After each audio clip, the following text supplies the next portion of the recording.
Kung oras mas prefer inumin. Hey Mamshi, kung gusto mo ng best time uminom ng clove tea or clove water, depende yan sa goal mo. Pero bilang herbal tea lover and advocate ng natural wellness, ito yung general guide na safe at effective. Umaga, empty stomach. Kung goal mo ay detox ang katawan at tulungan ng digestion, magandang uminom ng clove water or clove tea sa umaga bago ka kumain. Nakakatulong kasi itong mag-boost ng metabolism at linisin ng tiyan.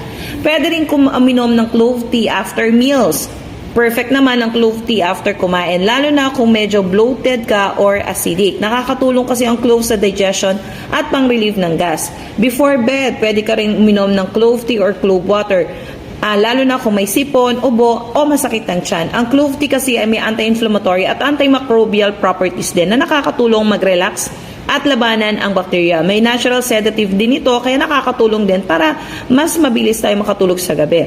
So ano-ano nga ulit ang mga health benefits ng clove? Ito ay anti-inflammatory, good for digestion, nakakatulong sa bloating, may antibacterial properties at immune booster rin. Pero syempre, kung may ininom kang gamot or any medical condition, mas okay pa rin mag-consult tayo kay doc or any health provider. So depende yan sa lifestyle mo, pili ka ng oras na swak sa routine mo. Ang mas malaga, consistent kang umiinom nito. Kahit once a day lang, 3 to 4 times a week, okay na yon.